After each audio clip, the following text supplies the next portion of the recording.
प्रश्नोपनिषद प्रश्नोपनिषद ग्रंथ में प्रथम प्रकरणात्मक प्रथम प्रश्न, उसके अंतर्गत चतुर्थ कंडिका और इसका भाष्य चल रहा है। तो कुछ भाष्य हुआ था और कुछ बाकी है। अथ तु सह एवं इत्यादि से आज चलेगा।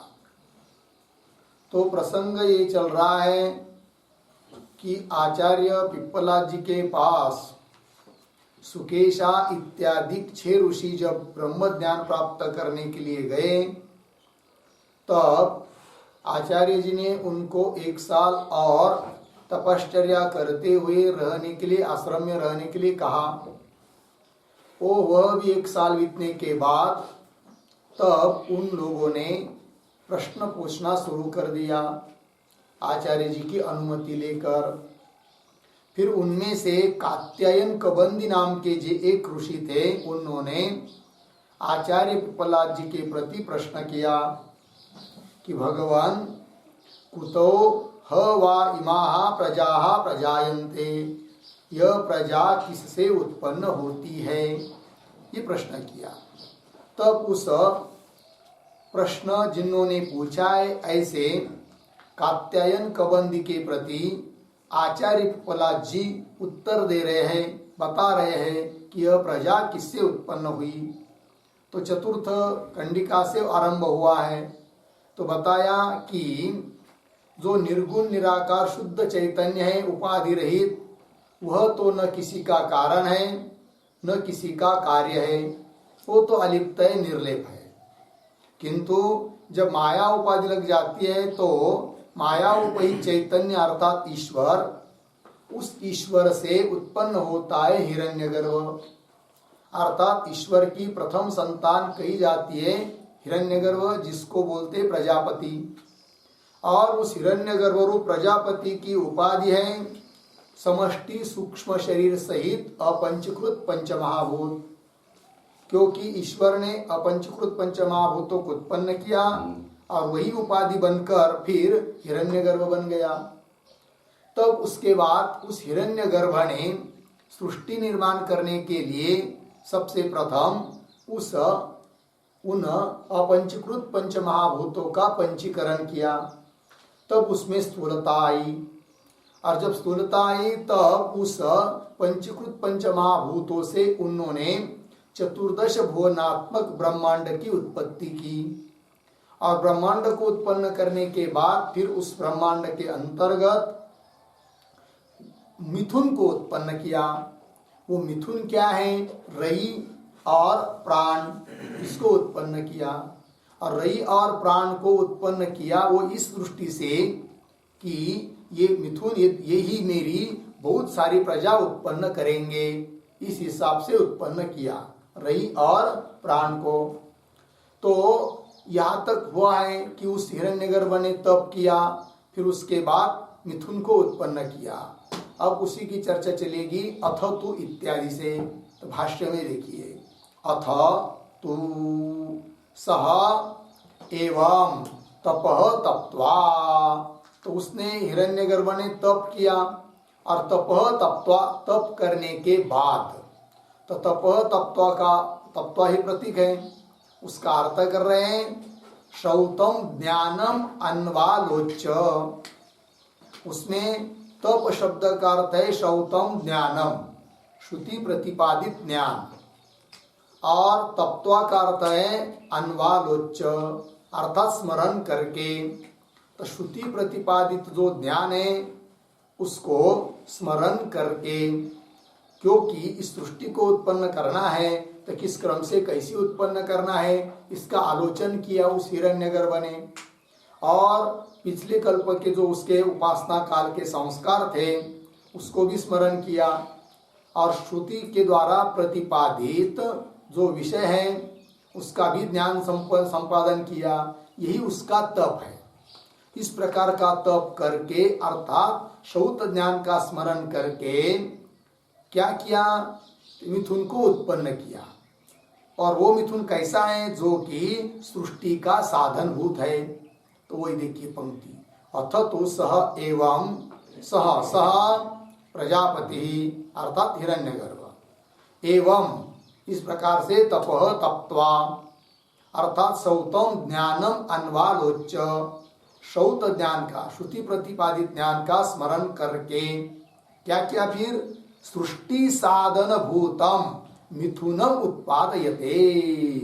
सृष्टि का साधन भूत, सृष्टि उत्पन्न करने का साधन स्वरूप जो मिथुन है अर्थात युगल जोड़ा, उसको उत्पन्न किया। तो कैसा है वो मिथुन? तो कर रहे मिथुनम द्वंद्वम, मिथुनम शब्द करता कर रहे द्वंद्वम उत्पादितवान, द्वंद्व को उत्पन्न किया। ठीक है, वो कौन है द्वंद्व? तो फिर आगे कह रहे रयिम च सोमम च इत्यादि। तो मिथुनम द्वंद्वम उत्पादितवान यहां तक आए, इस पर थोड़ा एक टिप्पणी लिखते हैं तो फिर वो सब पता चल जाएगा कैसा कैसा क्या उत्पन्न हुआ है। तो लिखते हैं प्रथमम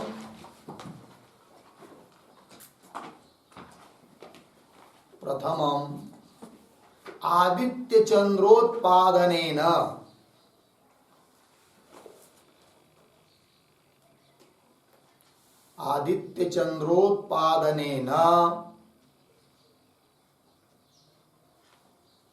तद्भावम्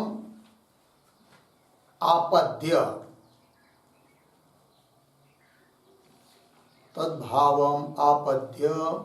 पश्चात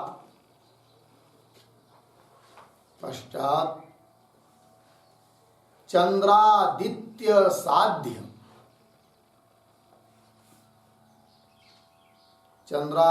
साध्य संवत्सर भावम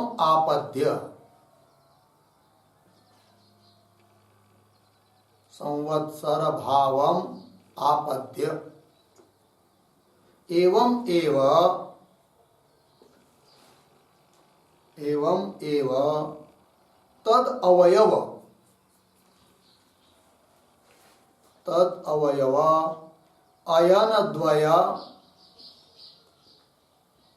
अयनद्वय मास पक्ष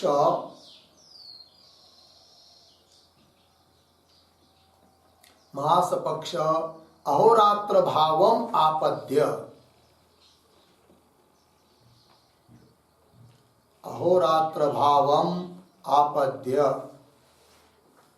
ततः तत्साध्य व्रीहादि अन्न भावम,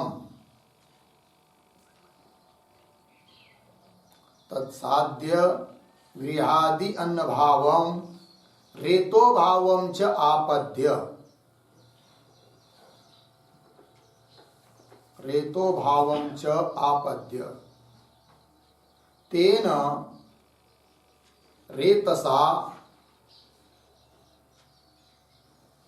तेन रेतसा प्रजाः सृजेयम्,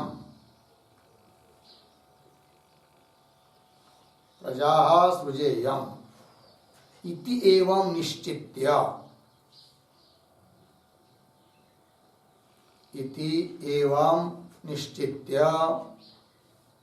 प्रथमं रयि प्राण शब्दित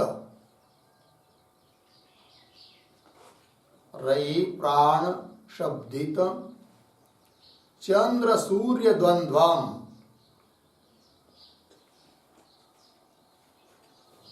सूर्य द्वंद्वम उत्पादितवान इत्यर्थः।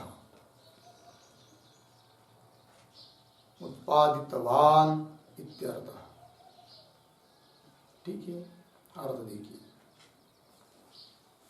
तो प्रथमम आदित्य चंद्रोत्पादनेन, सबसे पहले उसने उस ब्रह्मांड के अंतर्गत आदित्य अर्थात सूर्य और चंद्र इन दोनों को उत्पन्न किया, जिसको रई और प्राण शब्द से कहेंगे। तो प्राण शब्द से आदित्य आएगा, रई शब्द से चंद्र आएगा, बताएंगे वो। तो प्रथमम आदित्य चंद्रोत्पादनेन, सूर्य और चंद्र को उत्पन्न करके तद्भावम आपद्य, उस चंद्र सूर्य भाव को प्राप्त होकर, क्योंकि कारण ही, उपादान कारण ही कार्य भाव को प्राप्त होता है। जैसे मिट्टी से घट बनाया तो घट का उपादान कारण मिट्टी है, तो मिट्टी ने घट बनाया मतलब मिट्टी ही घट भाव को प्राप्त हुई। उसी प्रकार उस हिरण्यगर्भ ने रई और प्राण को उत्पन्न किया, अर्थात चंद्र सूर्य को उत्पन्न किया, अर्थात वो स्वयं उस भाव को प्राप्त हुआ। अतः इस मिथुन को भी, सूर्य चंद्र को भी प्रजापति शब्द से बोला जाता है। ठीक है, तो मूल तो प्रजापति हिरण्यगर्भ ही है, किंतु इनको भी प्रजापति शब्द से कहते हैं, है कि नहीं। उसका जो कार्य संवत्सर, उसको भी फिर प्रजापति शब्द से कहते हैं। ते आएगा सब आगे।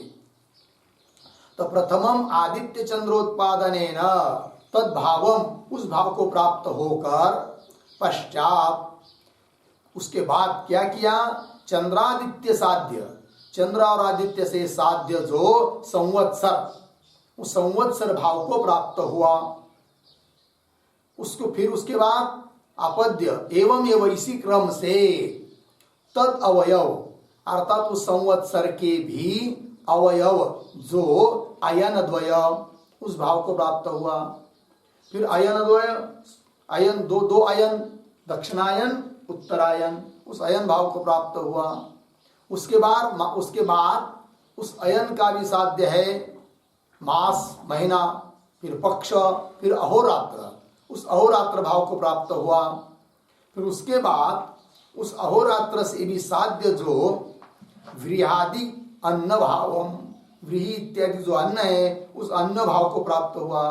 फिर उसके बाद उसका साध्य रेत, उस रेतो भाव को प्राप्त हुआ, है कि नहीं। फिर उस रेत से प्रजा मैं उत्पन्न करूं, इस ऐसा निश्चय करके, एवं इस प्रकार का निश्चय करके, एवं निश्चित्य प्रथमम, तो सबसे पहले उन्होंने क्या किया, रई प्राण शब्दित, रई और प्राण इन शब्द के द्वारा कहे जाने वाले चंद्र सूर्य द्वंद्व उत्पादितवान। तो सबसे पहले उन्होंने, उस प्रजापति ने क्या किया, रई और प्राण को, अर्थात चंद्र और सूर्य को उत्पन्न किया।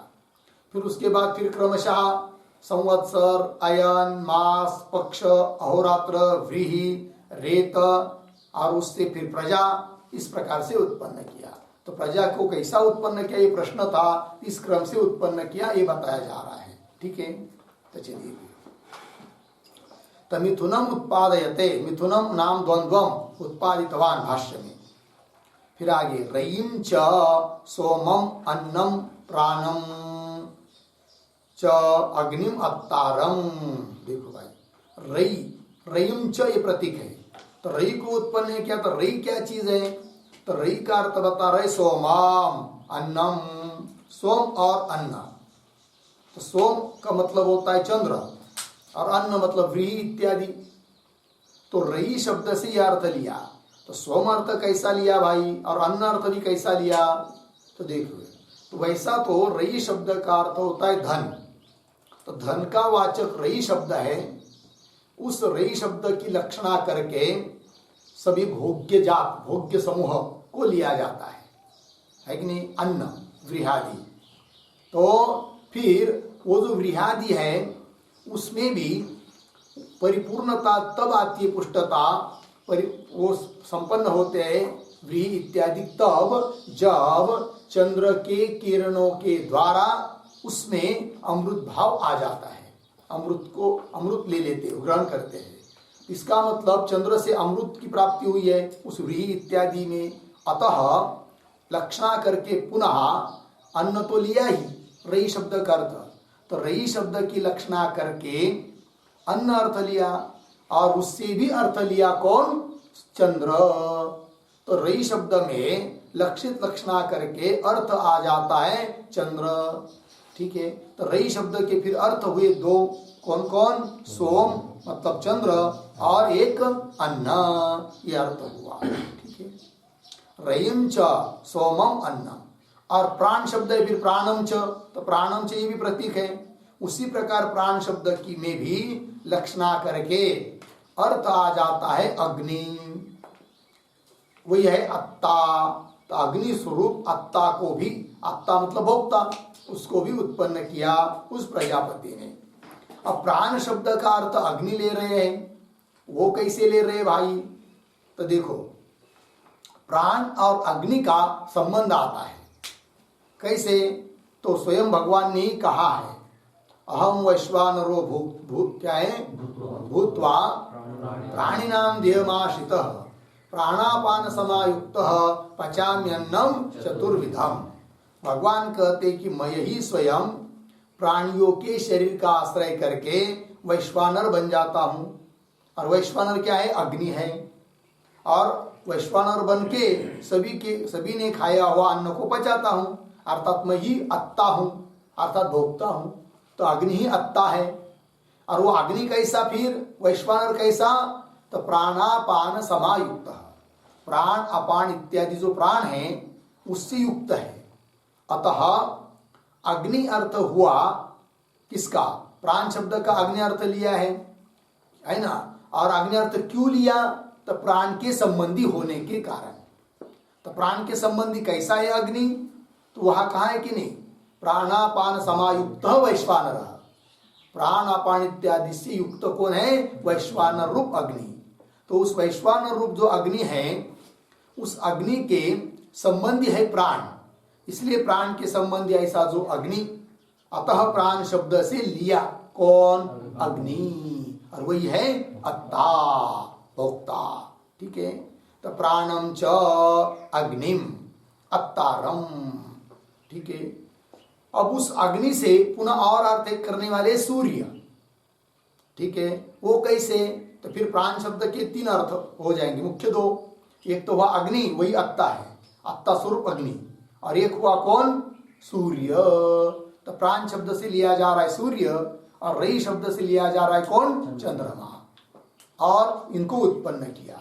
और दूसरे अर्थ में रई शब्द का अर्थ हुआ एक अन्न, और प्राण शब्द का अर्थ हुआ अत्ता, भोक्ता। तो अन्न और भोक्ता इन दोनों को उत्पन्न किया, अर्थात सूर्य और चंद्र इन दोनों को युग्म को उत्पन्न किया उस प्रजापति ने। ठीक है ना। किसके लिए? बहुत सारी उसको प्रजा उत्पन्न करनी है, इसलिए। तो चलिए फिर, रयिम च सोमम अन्नम प्राणम च अग्निम अत्तारम एतौ अग्निशोमौ अत्रु अन्न भूतौ। तो ये तो प्रतीक है। ये तो मतलब कौन? अग्नि सोमौ, अग्नि और सोम। सोम मतलब वही सोम, सोम अर्थात चंद्र। तो अग्नि और चंद्र कैसे वो दोनों? अत्रु अन्न भूतौ। अत्रु, अत्रु का मतलब होता है अत्ता, और अन्न मतलब अन्न। तो उन दोनों में एक अत्ता है अग्नि, और सोम जो है वो अन्न है। इन दोनों को उत्पन्न किया। ठीक है।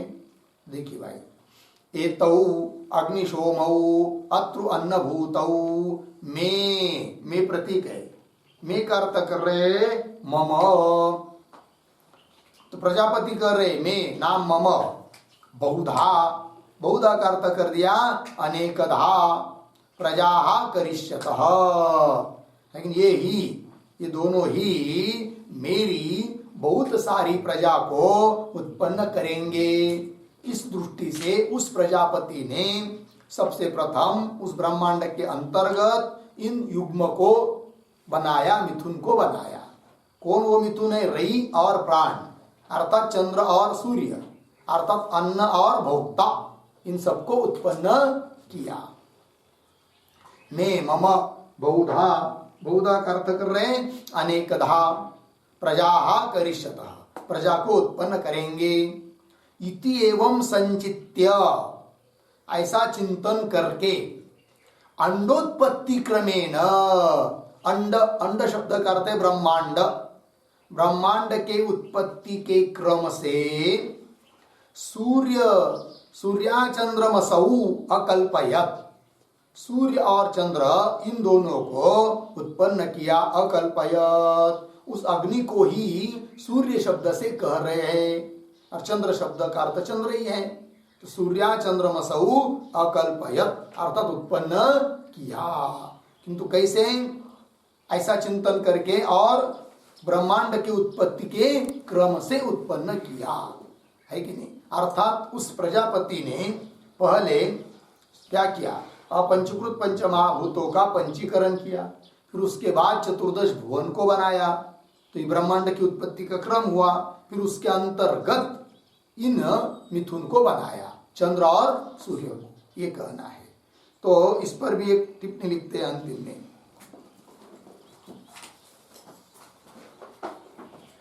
सूर्य चंद्रमसौ अकल्पयत, लिखा है कि नहीं, तो लिखते हैं उस पर, सूर्याग्न्यो हो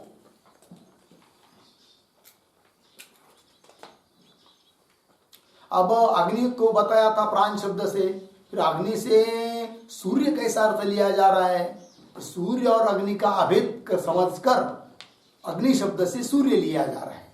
इस बात को बताने के लिए टिप्पणी लिखते हैं, तो लिखते हैं सूर्याग्न्योः एकत्वं निश्चित्य, सूर्याग्न्योः एकत्वं निश्चित्य प्रथमं रयि प्राण शब्दित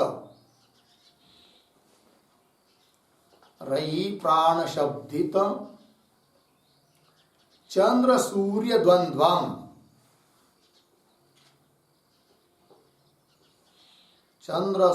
द्वंद्वम उत्पादितवान। एक मिनट, कुछ थोड़ा गड़बड़ हुई, एक मिनट। सूर्याग्नि हो एकत्वम अभिप्रेत्य, ऐसा ही हो, निश्चित नहीं, निश्चित से कट करिए, उल्टा हुआ है। तो सूर्य देखिए, सूर्याग्नि हो एकत्वम, या तो ठीक है, फिर आगे एकत्वम अभिप्रेत्य, ऐसा है, आगे वाला सब निश्चित से आगे सब कट कर दीजिए।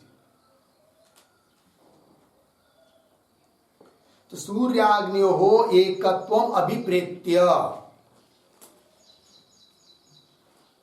एकत्वम अभिप्रेत्य अग्निम सूर्यपदेन आह,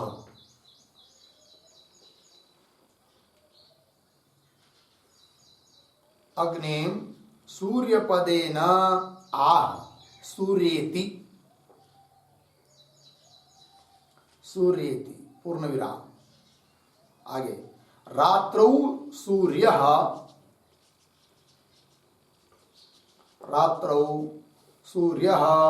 अग्निं प्राप्नोति, रात्रौ सूर्यः अग्निं प्राप्नोति, अर्धविराम। सूर्योदयानन्तरम्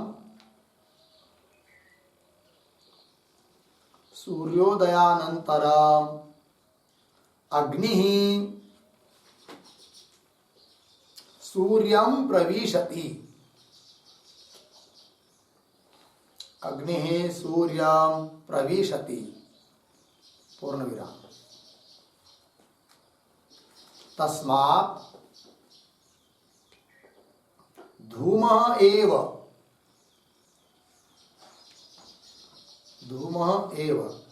अग्नेः दिवा ददृशे, अग्नेः दिवा ददृशे, पूर्ण विराम। रात्रौ च अग्निः एव, अग्निः एव ददृशे, दृश्यते, अग्निः एव दृश्यते, अर्धविराम। न सूर्यः इति अर्थवादानुसारेण, इति अर्थवादानुसारेण इदम् उक्तम्, इदम् उक्तम्। उद्धरण चिन्ह में उद्यन्तम, उद्धरण चिन्ह में उद्यन्तम वावादित्यम, वावा आदित्यम अग्नि, अग्नि अनुसमारोहति इति, अनुसमारोहति इति श्रुतेः।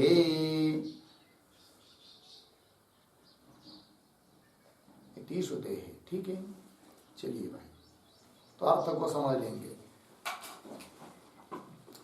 तो सूर्याग्न्यो एकत्वम अभिप्रेत्य, सूर्य और अग्नि दोनों एक ही है, इस अभिप्राय से अग्नि शब्द तो अर्थ किया प्राण का, और अग्नि और सूर्य का अभेद है, ऐसा समझकर प्राण शब्द से सूर्य भी लिया जा रहा है। अतः यहाँ पर सूर्य शब्द का उल्लेख करके अग्नि को लिया गया, क्योंकि अग्नि सूर्य का अभेद समझकर। और वो अभेद कैसा भाई? तो अर्थवाद वाक्य के अनुसार देखो, तो सूर्याग्न्यो एकत्वम अभिप्रेत्य, दोनों को एक जानकर, अग्निम सूर्य पदेन, अग्नि को ही सूर्य पद से बोला गया अंतिम में, सूर्या चंद्रमसौ अकल्पयत्, सूर्य अर्थात अग्नि, और चंद्र मतलब कौन? चंद्र है कि नहीं? सूर्य और अग्नि इनका अभेद है, ऐसा समझकर अग्नि को सूर्य पद से बोला गया। सूर्य पदेन आह सूर्येति। अब कैसा वो अभेद है दोनों का, तो बता रहे हैं। तो रात्र में क्या होता है? सूर्य अग्नि प्राप्त होती, जब सूर्य का अस्त होता है तब वह सूर्य अग्नि में प्रवेश कर जाता है, अग्निरूप बन जाता है। ठीक है ना? तो रात्रो सूर्य अग्नि प्राप्त होती, ये हुआ। और जब सूर्य उदय होता है सुबह सुबह, तब सूर्योदयानंतरम अग्नि ही सूर्यम प्रविशति, तो वो अग्नि सूर्य में प्रवेश कर जाता है। तो सूर्योदय होता है तब अग्नि सूर्य में प्रवेश करता है, और सूर्यास्त होता है तब सूर्य अग्नि में प्रवेश कर जाता है, ऐसा बताया है। तस्मात्, इसलिए धूम एव अग्ने है दिवा ददृशे, इसलिए दिन में जब अग्नि जलती है कई दूर पर, तो क्या दिखाई देता है? धुआं दिखाई देता है, अग्नि दिखाई नहीं देता है, क्योंकि अग्नि ने प्रवेश किया है किसमें? सूर्य में, इसलिए केवल धूम ही दिखाई देता है। तस्मात् धूम एव अग्ने, अग्नि है धूम एव दिवा, दिन में ददृश्य दिखाई देता है। और रात्रौ च अग्नि एव दृश्यते, और रात में अग्नि ही दिखता है, दूर पर अग्नि जलाया किसी ने, तो रात्रि में धूम दिखता है कि अग्नि दिखता है? अग्नि दिखता है, धूम नहीं दिखता। क्यों? उस सूर्य ने भी उस अग्नि में प्रवेश किया है, अतः अग्नि दिखता है, धूम दिखता नहीं। अग्नि एव दृश्यते न सूर्य इति अर्थवाद, यह अर्थवाद वाक्य है। तो इस अर्थवाद के अनुसार ये कहा गया है, उद्यंतम वाव आदित्यम, उदित आदित्य को सूर्य को, है कि नहीं? आदित्यम अग्नि ही, मतलब उदित अग्नि, उदित जो आदित्य है अर्थात उगता हुआ जो सूर्य है, उस सूर्य में क्या? अग्नि ही अनुसमारोहति, अग्नि प्रवेश कर जाता है, किसमें? सूर्य में। कब? सूर्योदय के समय में, है कि नहीं? समारोहति इति श्रुते है। कहने का तात्पर्य प्राण शब्द से अर्थ लिया कौन? अग्नि, और अग्नि के संबंध से सूर्य भी। तो प्राण शब्द का अर्थ हुआ सूर्य अग्नि, और वही है अत्ता। ठीक है? और रई शब्द का अर्थ हुआ कौन? चंद्र और अन्न, यह अर्थ हुआ। अब चलिए, तो हाँ, इति एवं संचित्य अंडोत्पत्ति क्रमेण, ब्रह्मांड की उत्पत्ति के क्रम से, जो उत्पत्ति का क्रम तो बता दिया मैंने, उस प्रजापति ने सबसे पहले क्या? अपंचीकृत महाभूतों का पंचीकरण किया, पंचीकरण करने के बाद स्थूलता आई, फिर चतुर्दश भुवनात्मक ब्रह्मांड बनाया, फिर उस ब्रह्मांड के अंतर्गत सूर्य चंद्र को बनाया। इस क्रम से सूर्य और चंद्र को बनाया किसने? प्रजापति ने। संचित्य अंडोत्पत्ति क्रमेण सूर्या चंद्रमसौ अकल्पयत्। हो गया इतना? ये हुआ चतुर्थ कंडिका का भाष्य। अब चलते हैं आगे, पांचवा मंत्र, पांचवी कंडिका, उसका उच्चारण करते हैं। आदित्यो ह वै प्राणो रैरेव चंद्रमा रैर्वा एतत् सर्वं यन्मूर्तं चामूर्तं च तस्मान्मूर्तिरेव रैः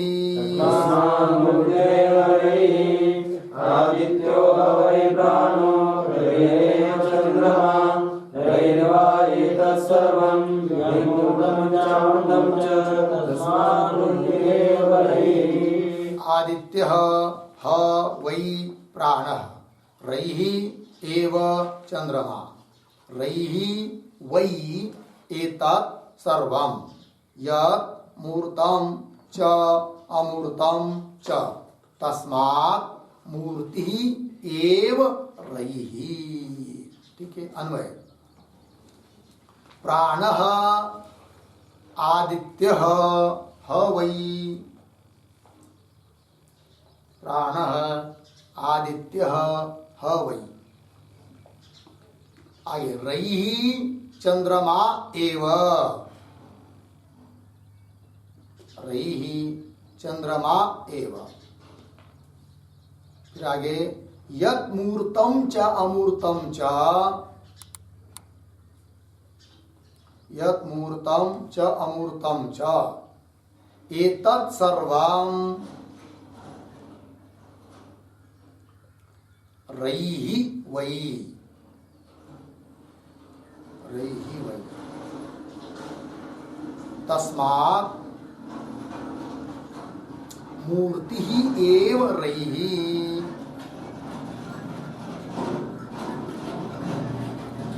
तस्मात् मूर्ति एव रैः। अर्थ देखिए, प्राणः आदित्यः ह वै प्राण क्या है? आदित्य है, प्राण ही आदित्य है। और रई चंद्रमा एव, रई कौन है? चंद्रमा। ठीक है, और कह रहे हैं कि उस रई की सर्वात्मकता को बता रहे हैं। तो यत् मूर्तम अमूर्तम च, जो मूर्त अमूर्त लोगों में कहा जाता है वे सब एतत् सर्वम रई ही वही, रई ही है, अन्न ही है। ठीक है ना जी। तो मूर्त शब्द से लिया जाते हैं पृथ्वी, जल और तेज, और अमूर्त शब्द से लिया जाता है आकाश और वायु। ये क्या हुए? अमूर्त। और मूर्त कौन हुए? पृथ्वी, जल और तेज। और जो मूर्त है, मूर्त अमूर्त करके ऐसा विभाग न करके यदि सब रूप से केवल गुण भाव से देखा जाएगा तो ये सब रई ही है। और इनका मूर्त अमूर्त ऐसा विभाग करके बताएंगे तो अमूर्त करके जो लेंगे उससे भिन्न जो भी कुछ है वो मूर्त है, अर्थात रई है। तो वही करें अंतिम के पाद में तस्मात्, अर्थात अमूर्त स्वरूप जो प्राण, उससे भिन्न जो भी कुछ है विभाग करके यदि विचार करेंगे देखेंगे तो वो सब मूर्ति है, मूर्त ही है, अर्थात रही है। ये बात बता दिया। ठीक है, तो चलिए अब इस कंडिका के शब्दों का अर्थ लिखेंगे। उसके पहले अवतरणिका के रूप में एक वाक्य।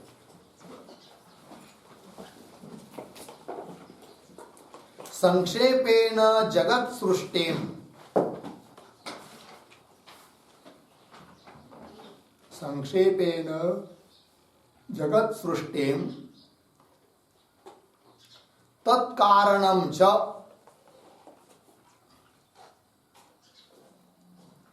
तत्कारणं च अभिधाय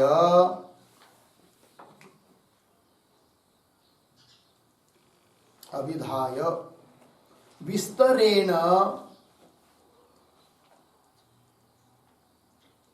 विस्तरेण तदेव प्रतिपादयन्,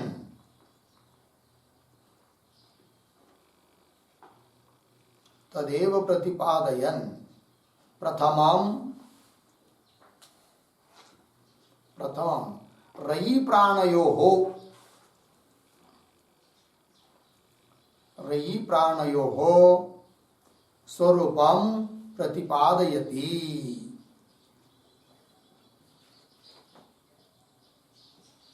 रयि प्राणयोः स्वरूपं प्रतिपादयति आदित्य इति। ठीक है, अर्थ देखिए। संक्षेपेन जगत सृष्टि, थोड़े में जगत की उत्पत्ति और उसका कारण, तत्कारणम च अभिधाय कथन करके, तो संक्षेप में कथन कर दिया।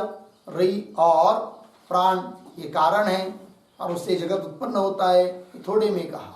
अब उसी का विस्तरेण, उसका ही विस्तार करके बताना है अभी। तो वो प्रथम प्रश्न में, प्रथम प्रकरण में इसका पूरा विस्तार होने वाला है। उसी वही प्रथम प्रकरण ही चल रहा है ना, तो अंतिम तक।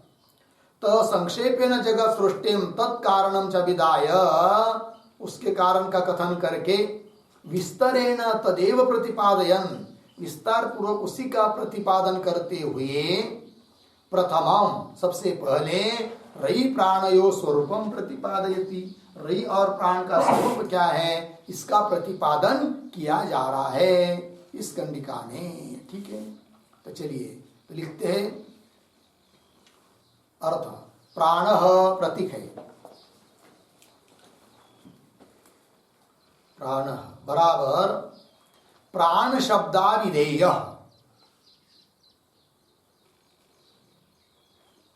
प्राण शब्दाविधेय कंस में प्राण शब्दार्थ, कंस बंद,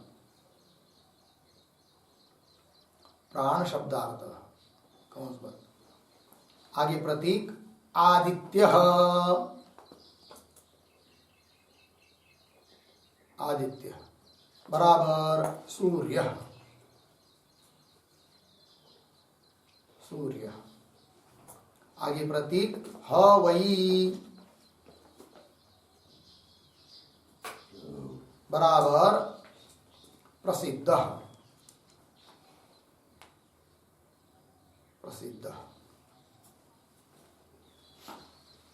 आगे प्रतीक रई चंद्रमा एव, प्रतीक है रई चंद्रमा एव।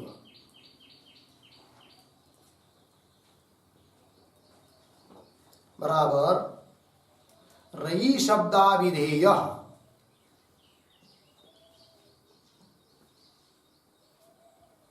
रई शब्दाविधेय शीत किरण मंडल रूप,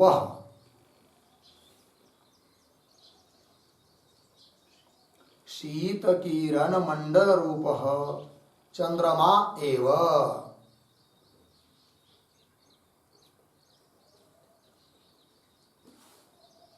चंद्रमा एव कंस में लिखिए थोड़ा। अत्र धनवाचिना रई शब्देन,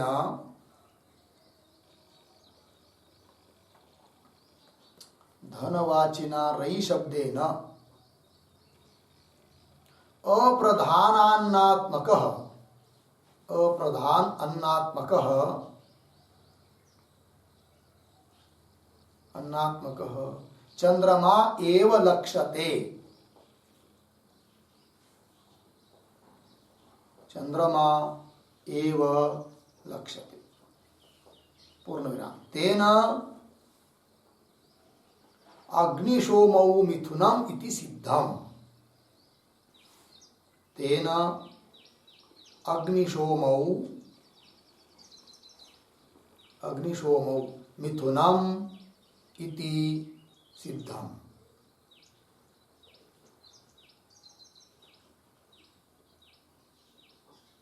पूर्ण विराम कंस बंद। आगे दूसरे कंस में थोड़ा लिखिए। रयि शब्दाविधेयस्य,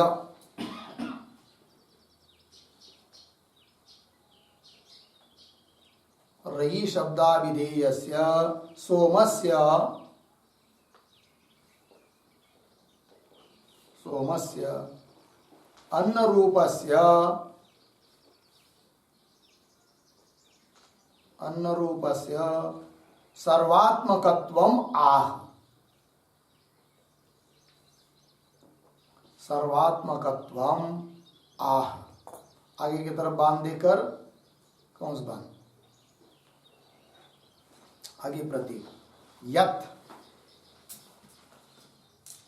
बराबर प्रसिद्धम, प्रसिद्धम।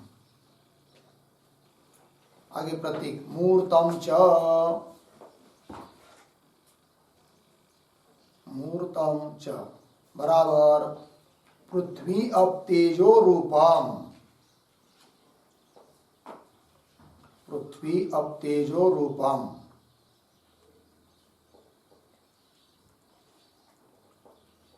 आगे प्रतीक अमूर्तम च,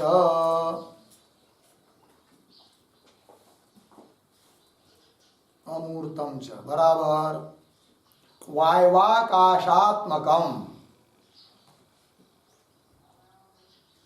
वायवाकाशात्मकम। कंस में चकारऊ, चकारऊ मूर्तामूर्तयोः प्रत्येकम,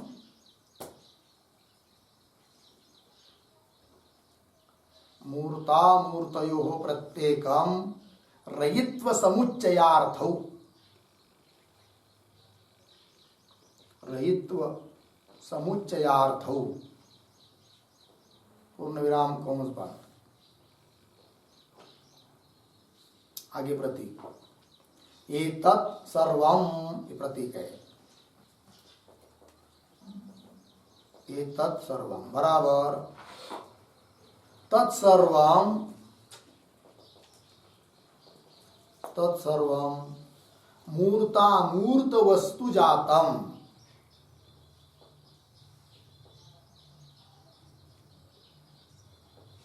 मूर्तामूर्त वस्तु जातम। आगे प्रतीक रैहि बराबर सोमः, सोमः बराबर चंद्र, सोमः बराबर चंद्र। आगे प्रतीक वही बराबर एव, वही का अर्थ एव, एव। आगे प्रतीक तस्मात् बराबर अमूर्तात् अत्तुः प्राणात्, अत्तुः प्राणात् यत् यत् अन्यत् वस्तु, यत् यत् अन्यत् वस्तु तत्सर्वम,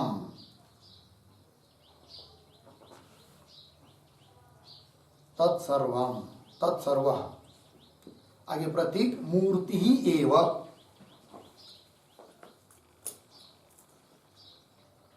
मूर्ति एव बराबर मूर्तम एव,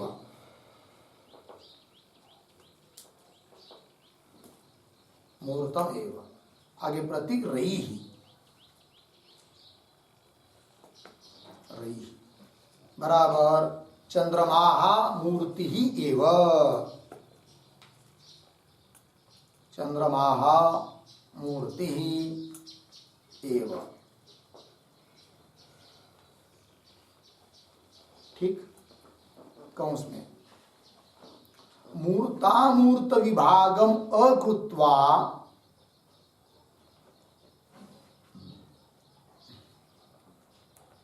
मूर्तामूर्त विभागम अकृत्वा सर्वस्य,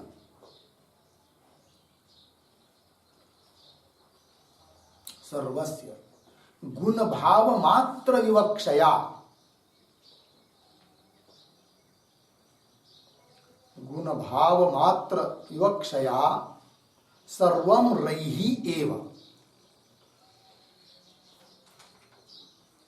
सर्वम रैहि एव इति उच्यते, रयि एव इति उच्यते। पूर्ण विराम। यदा तु उभे, यदा तु उभे विभज्य, विभज्य गुण प्रदान भावेन विवक्षेते,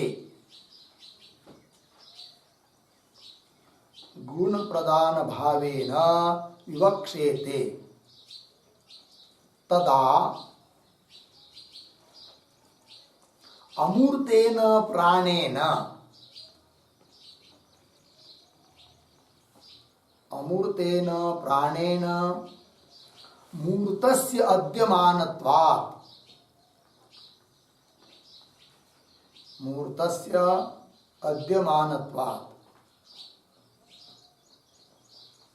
मूर्तस्य एव रयित्वम् इत्यर्थः।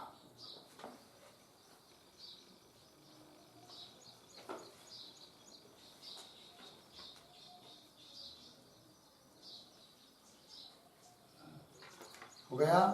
मूर्तस्य एव रयित्वम् इत्यर्थः। अर्थ देखिए।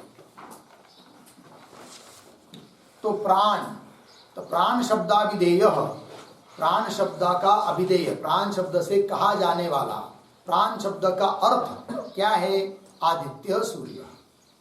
ह वही मतलब प्रसिद्ध। रयि एव, रयि चंद्रमा एव। और रयि शब्दाभिधेय, रयि शब्द का अर्थ क्या है? शीत किरण मंडल रूप चंद्रमा एव। शीतल है किरण जिसके, ऐसा जो मंडल रूप चंद्रमा, वह है रयि।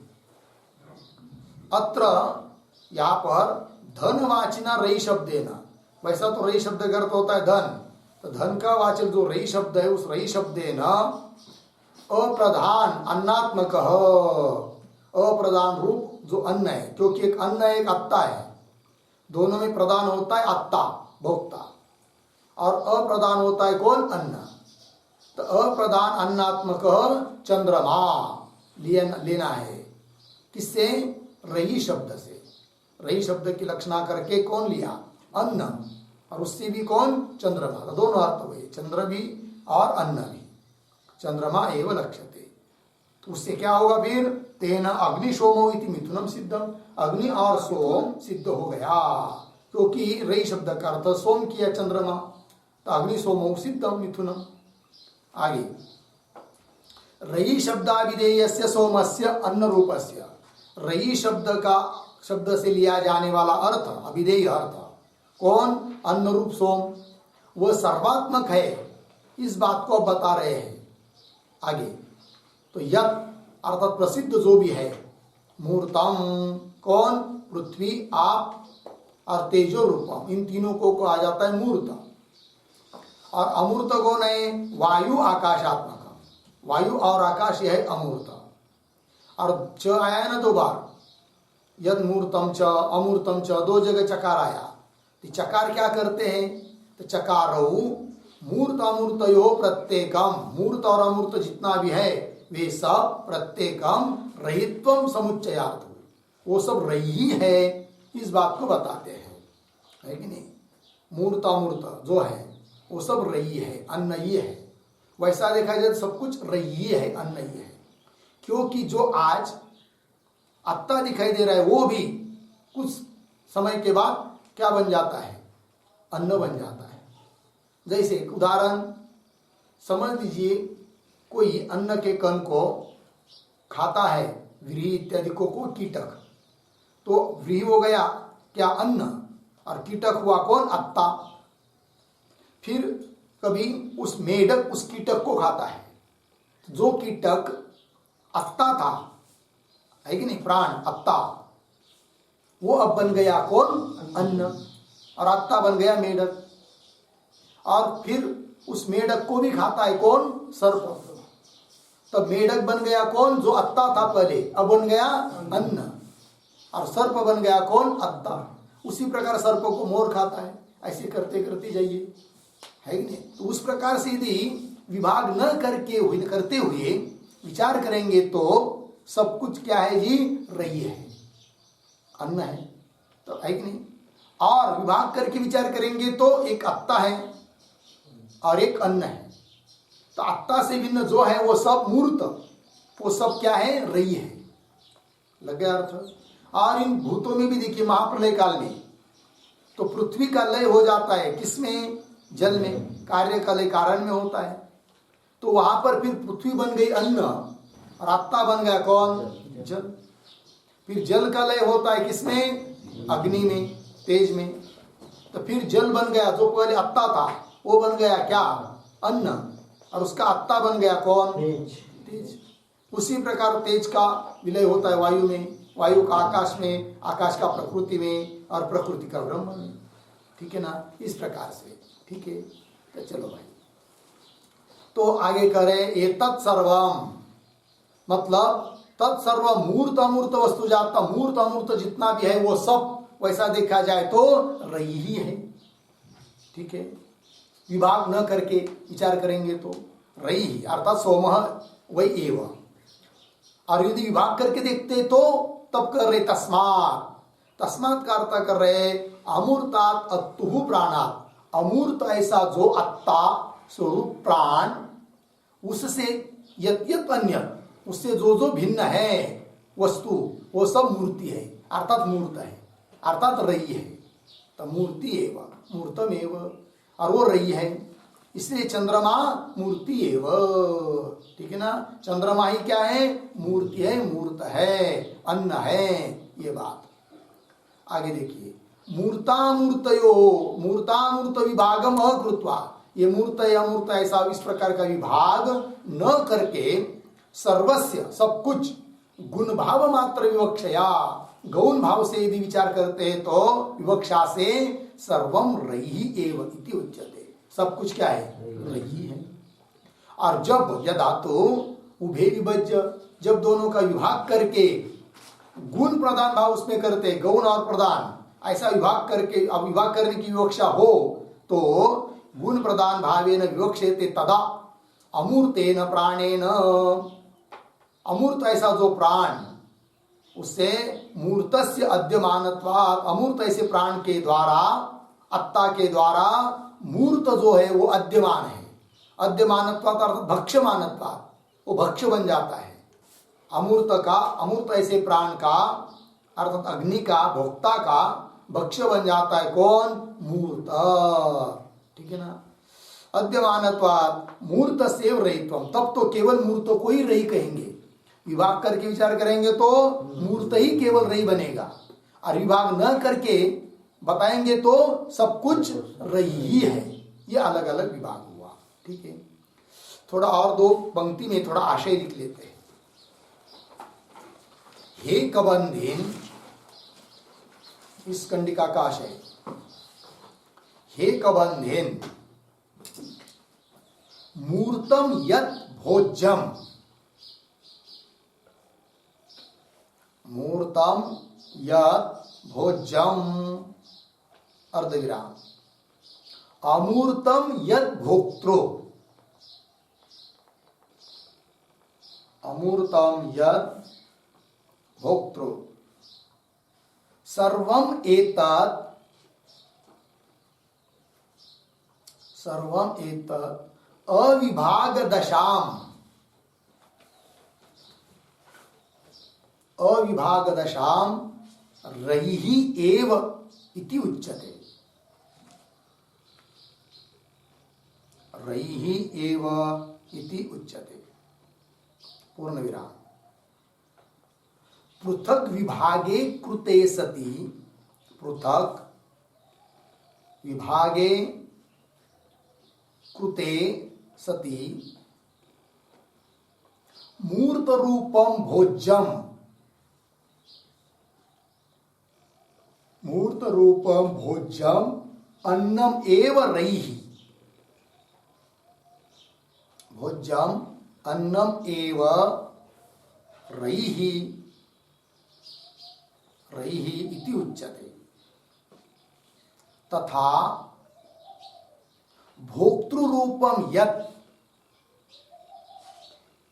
तथा भोक्तृ रूपम यत् अमूर्तम, अमूर्तम आदित्य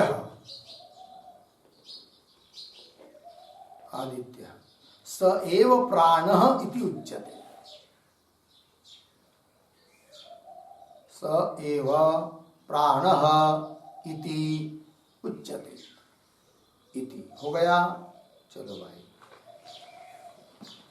तो कह रहे हैं कबंदेन मूर्तम यद भोज्य, मूर्त करके जो भी है वो भोज्य है और अमूर्त जो है वो भोक्ता है।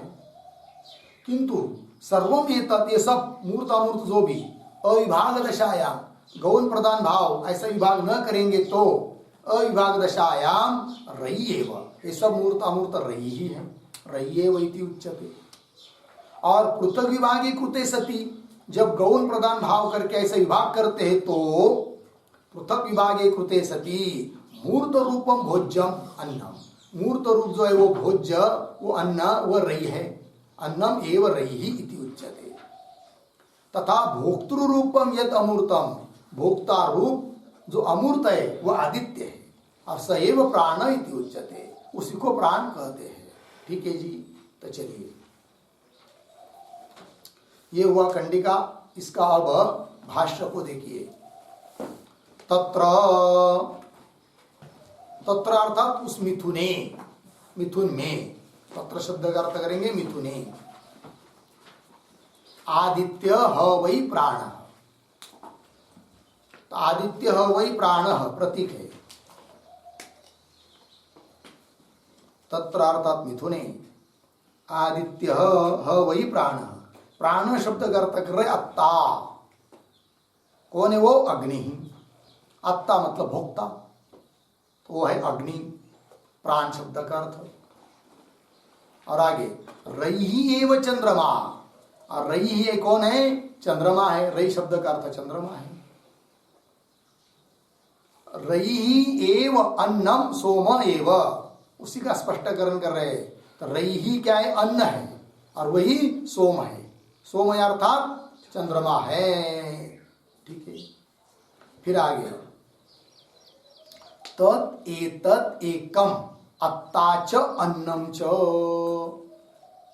प्रजापति एकम तु मिथुनम। ठीक है। गुण प्रदान कृत भेद। अब अर्थ देखिए। तत् एतत् एकम, वह एक मिथुन जो है वह अत्ता च अन्नम च, वो अत्ता भी है अन्न भी है। अब बोलेंगे भाई एक में ही अत्ता और अन्न कैसा होगा? तो तत् एतत् है कि नहीं, एक रूप जो वह प्रजापति है वह है कि नहीं।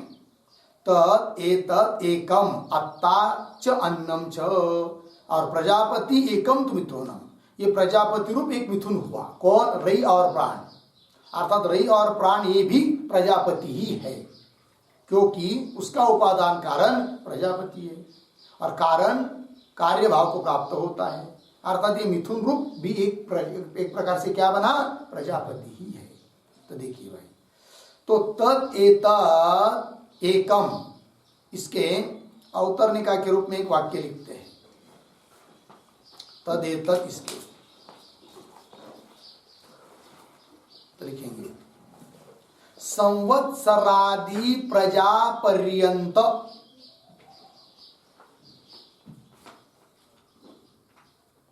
संवत्सरादि प्रजा पर्यंत, प्रजा नहीं, प्रजापति नहीं, कैसे? संवत्सरादि प्रजा पर्यंत सृष्टृत्वम, सृष्टृत्वम प्रजापते एव वक्तुम, प्रजापते एव वक्तुम संवत्सर सृष्टो हो, संवत्सर सृष्टो हो रयि प्राणयो हो, रयि प्राणयो हो प्रजापति उपादानत्वात्, प्रजापति उपादानत्वात् प्रजापत्यात्मत्वम्, प्रजापत्यात्मत्वम् आह। तदेतत इति। ठीक है, अर्थ को देखिए। संवत्सरादि प्रजा पर्यंत सृष्टुत्वम, तो संवत्सरादि, संवत्सर है कि नहीं, क्योंकि रई और प्राण इनके द्वारा साध्य सिद्ध होने वाला कौन है? संवत्सर। फिर संवत्सरादि आगे भी सब कुछ लेना है, मास अयन वगैरह। तो संवत्सरादि प्रजा पर्यंत सृष्टुत्व जितनी भी उत्पन्न हुआ है वो सब प्रजापति से ही उत्पन्न हुआ है। इस बात को कहने के लिए, सिद्ध करने के लिए, प्रजापतेव वक्तुम बोलने कहने के लिए कर रहे। फिर क्या? संवत्सर सृष्टो हो रही प्राणयो हो, संवत्सर के सृष्टा उत्पादक कौन है? रही और प्राण। तो संवत्सर सृष्टो हो रही प्राणयो हो, प्रजापति उपादानत्वात्, है कि नहीं? और उस रई प्राण का उपादान कारण कौन है? प्रजापति है। और प्रजापति उन दोनों का, रई प्राण का उपादान कारण होने से उपादानत्वात् प्रजापत्यात्मत्वम्, अर्थात वे रई और प्राण भी क्या है? प्रजापति ही है, क्योंकि उनका उपादान कारण कौन है? प्रजापति है। ठीक है। और नियम होता है क्या? कि कार्य ही कारण भाव को, कारण ही कार्य भाव को प्राप्त होता है। तो कारण जो था प्रजापति, उसी ने रई प्राण को बनाया, अतः रई प्राण भी क्या? एक प्रकार से प्रजापति है।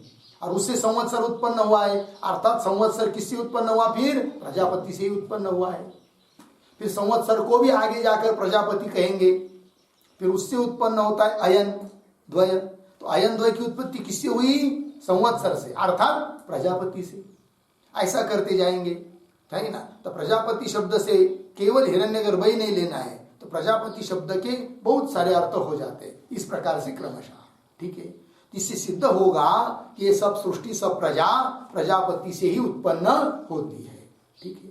तो चलिए, तो संवत्सर सृष्टो हो रई प्राणयो हो प्रजापति उपादानत्वात् प्रजापत्यात्मत्वम, वो प्रजापति ही है रई प्राण। इस बात को कह रहे हैं भाष्य में। तत् एतत् एकम अत्ता च अन्नम च, वह एक ही है, अत्ता और अन्न स्वरूप प्रजापति है। तो प्रजापति एकम तु मिथुनम, तो ये प्रजापति स्वरूप प्रजापति प्रति ही यह मिथुन रूप हो गया, लग गया। फिर बोलेंगे भाई, तो एक में ही यदि रई और अन्न ये मिथुन प्रजापति है, तब एक में ही कैसा ही भेद करेंगे तुम? एक अत्ता है और एक अन्न है करके, क्योंकि अत्ता और अन्न बनने के लिए दोनों में भेद चाहिए। और वो आप तो बोल रहे हो मिथुन रूप प्रजापति एक ही है, तो उसमें अत्ता रूपता है कि नहीं, और अन्न रूपता, ये विभाग कैसा करोगे? ये प्रश्न होगा। तो उसका उत्तर दे रहे हैं, गुण प्रधान कुतः भेद, गुण प्रधान रूप से उनका भेद है, गौण और प्रधान भाव से उनका भेद है, एक होने पर भी। तो रई प्राण रूप जो मिथुन है वो प्रजापति रूप एक ही है, तो भी गौण प्रधान भाव से उसमें एक अत्ता रहता है और एक अन्न हो जाता है। तो वही लिखा, गुण प्रधान कृतः भेद। इस पर भी एक वाक्य लिखते हैं। तो मिथुन रूप प्रजापते है,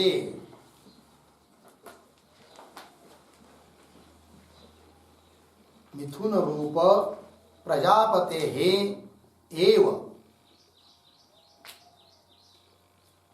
मिथुन रूप प्रजापते एव गुण भाव विवक्षया,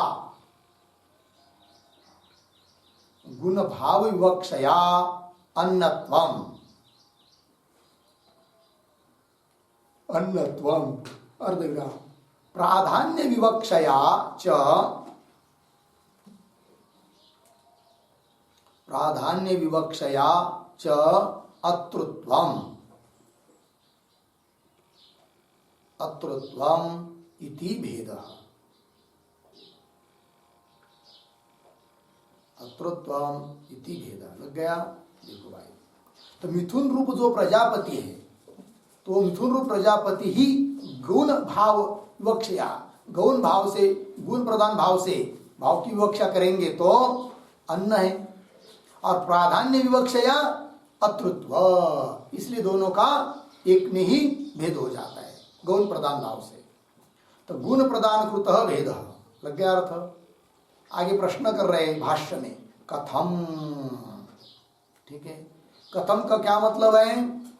तो मतलब है कि रई प्राणयो कथम प्रजापत्यात्मत्वम, रई और प्राण, इन दोनों को, मिथुन को प्रजापति आपने कहा, तो कैसा इनमें प्रजापतित्व है, ये प्रश्न। रई प्राणयो कथम प्रजापत्यात्मत्वम, ये दोनों कैसे प्रजापति हो गए? तो कह रहे कथम, तो उत्तर दे रहे आगे, रई वही अन्नम वही एतत् सर्वम, ठीक है। तो उसमें रई सर्वात्मक होने के कारण वो प्रजापति है, इस बात को कह रहे हैं।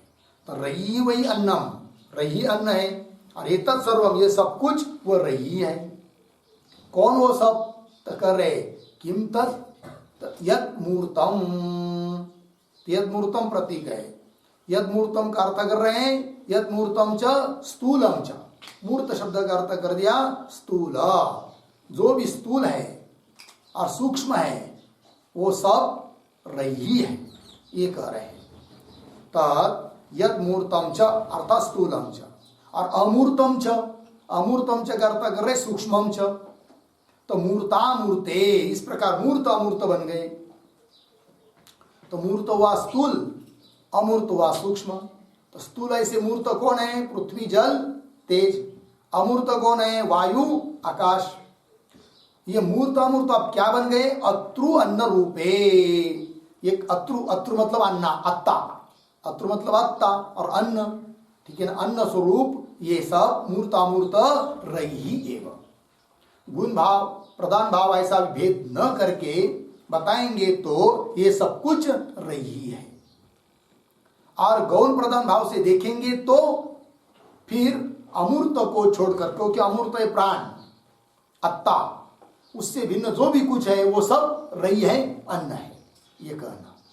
तो वही कह रहे फिर आगे, तस्मात्, मिला पंक्ति? तो देखो भाई, तस्मात् प्रविभक्तात्, यदि उनका विभाग करेंगे, प्रविभाग करेंगे तो अमूर्तात् यत् अन्यत्, अमूर्त से जो भी कुछ अन्य है, मूर्त रूपम, मूर्त रूप है, वे सब मूर्ति ही मूर्ति है, अर्थात मूर्त है। सा एव रही, वही रही है। क्यों? अमूर्तेन अद्यमानत्वा, अमूर्त के द्वारा उस मूर्त का भक्षण किया जाता है। अतः उस अमूर्त को छोड़कर अन्य जो भी कुछ है वे सब क्या है? मूर्त है, अर्थात रही है, अर्थात अन्न है, ये बात कही। तो ये जो अंतिम है कि नहीं, तस्मात् इत्यादि, तो उसके आधार पर उसके अवतरणिका के रूप में एक वाक्य लिखते हैं, ननु मूर्तामूर्तयोः, ननु मूर्तामूर्तयोः अत्रु अन्नयोः, अत्रु अन्नयोः उभयोः अपि रयित्वे, उभयोः अपि रयित्वे अर्धविराम, अन्नम एव रयिः इति, अन्नम एव रयिः इति कथम उक्तम, कथम उक्तम इति आशंक्य, ये शंका, आशंक्य। फिर आगे, मूर्तामूर्तत्व विभागम अकृत्वा, मूर्तामूर्तत्व विभागम अकृत्वा सर्वस्य, सर्वस्य गुण भाव मात्र विवक्षया, गुण भाव मात्र विवक्षया सर्वं रयिः इति उच्यते, सर्वं रयिः इति उच्यते। पूर्णविराम। यदा उभे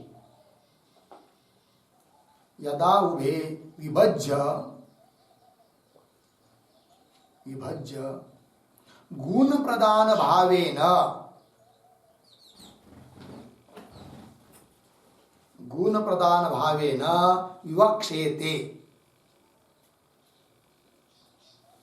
विवक्षेते तदा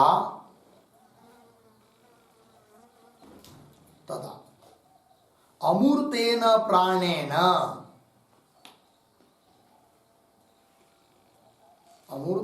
प्राणेन मूर्तस्य अद्यमानत्वात्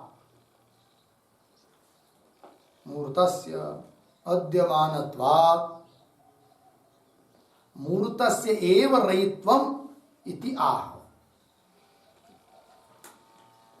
मूर्तस्य एव रयित्वम् इति आह। तस्मात् इति। अर्थ देखिए, शंका कर रहा है कि ननु मूर्तामूर्तयो हो, मूर्त और अमूर्त इन दोनों में कौन अत्रु अन्नयो हो, एक आत्ता एक अन्न है। अन्नयो उभयो अपि रयित्वे, दोनों को भी रयि कह दिया अभी पहले, रयित्वे। फिर पुनः क्यों ऐसा कर रहे कि अन्न ही रयि है करके? अभी तो कहा मूर्त अमूर्त सब कुछ क्या है, रयि है, और अब कह रहे कि अन्न ही रयि है, ऐसा क्यों? तो अन्नमेव रयि इति कथम उक्तम इति आशंके, शंका करके उत्तर दे रहे। मूर्तामूर्तत्व विभागम अकृत्वा, ये मूर्त अमूर्त ऐसा विभाग को न करके सर्वस्य, सबको गुण भाव मात्र विवक्षा, गौण, सबको गौण समझकर इस विवक्षा से सर्वम रयि इति उच्यते, सब कुछ रयि है, ये बोला गया पहले। इसलिए पहले का और बाद का कोई पूर्व उत्तर विरोध नहीं है। तो पूर्व में सबको रयि कह दिया, उस समय दृष्टि अलग है। और फिर यदा उभे विभज्य, अब जो दोनों का विभाग करते हैं, ठीक है ना, ये मूर्त है अमूर्त है, ये गौण है प्रधान है, इस प्रकार से जो विभाग करते हैं, तब तो सब कुछ रयि नहीं है, तब तो अमूर्त जितना है उससे भिन्न जो है वो मूर्त है, वो रयि है। यदा उभे विभज्य गुण प्रधान भावेन, गुण प्रधान मतलब गौण प्रधान भाव से, भाव की विवक्षा करते हैं, तो उस विवक्षा से भावेन विवक्षेते तदा अमूर्तेन प्राणेन, अमूर्त ऐसा जो प्राण आदित्यादि उनसे मूर्तस्य अद्यमानत्वात्, वो उनके लिए क्या है, मूर्त क्या है, अद्य है, अद्यमान है, मतलब भक्षमान है, भक्षण किया जाता है। तो मूर्तस्य अद्यमानत्वात्, ऐसा होने से मूर्त से रयित्वम, इसलिए उस समय केवल रयि अर्थात अन्न केवल मूर्त ही बनेगा, अमूर्त नहीं बनेगा। इस बात को कह रहे हैं तस्मात् इत्यादि पंक्ति से भाष्य में। तो वही दिया भाष्य में, तस्मात् प्रविभक्तात्, विभाग करेंगे तो अमूर्तात् यत् अन्यत्, अमूर्तों को छोड़कर जो भी कुछ अन्य है वो मूर्त है, मूर्त रूप है, वही मूर्ति है। सा एव रयि, वही रयि है, वही अन्न है। क्यों? अमूर्त के द्वारा वह अद्यमान है, भक्षण किया जाता है। लग गया अर्थ? विभाग हुआ। तो कुल मिलाकर तात्पर्य क्या निकला? उस प्रजापति ने सबसे पहले रयि और प्राण को उत्पन्न किया, और रयि का अर्थ हुआ अन्न और प्राण का अर्थ हुआ क्या? अग्नि जो आत्ता है और आदित्य, यह अर्थ हुआ। इस प्रकार को मिथुन को सबसे पहले उत्पन्न किया। ठीक है, एक दृष्टि से देखा जाए तो सब कुछ ये रयि है, और विभाग करके देखेंगे तो अमूर्त अलग है और मूर्त अलग है, उसमें जो मूर्त है वो रयि है अर्थात अन्न है। तो कौन रयि है और कौन प्राण है, इस बात का स्पष्टीकरण कर दिया इस कंडिका में। फिर आगे का विचार हम लोग कल करते हैं। ओम पूर्णमदः पूर्णमिदं पूर्णात् पूर्णमुदच्यते पूर्णस्य